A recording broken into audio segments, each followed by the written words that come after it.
I started surfing when I was 15, and pottery always seemed like a good way of making the income that you needed to fill your car up with petrol so you could get to the beach and live a fairly minimal lifestyle. So I spent a lot of time doing that.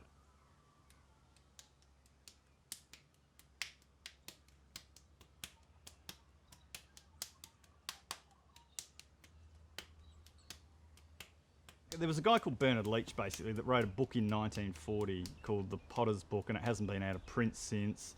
And he worked in St Ives in an artist colony in England, but he was born in Hong Kong, and he was a printmaker, and he got taught to make pots in a sort of an Oriental tradition.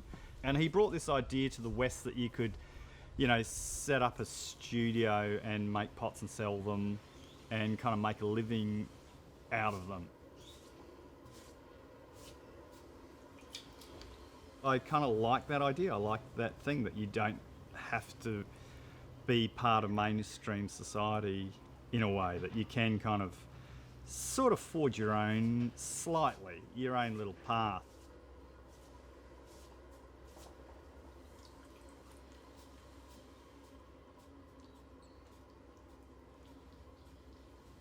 Everything you make really comes from the last thing that you made. And so that's my conceptual approach to things. It's really just like a continuous bloodline, I guess, of experimentation and exploration of what you can do with the material.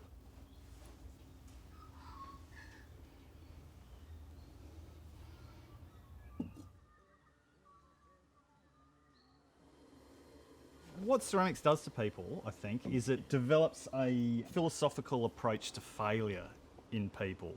And failure is used as a weird term, because I don't think there is failure. None of it's failure. It's all just research. It's all just learning and research. And people think that because that thing blew up in the kiln, or because that cracked, or that didn't look any good, it's a failure. Well, it's not. It's just like look at it and kind of learn from it, and then take it to the next step. Keep working through that thing of one thing leads to another.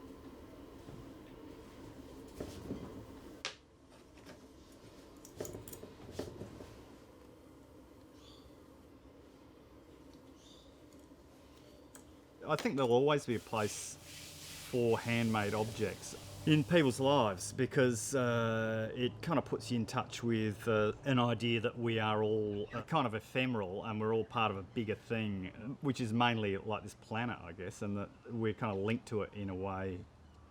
So I guess it's a kind of nice cosmic idea that, the handmade puts you in touch with something.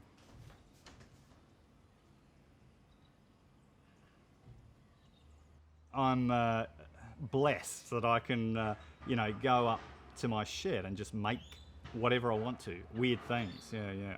And they're always different, and they're always kind of exciting, yeah.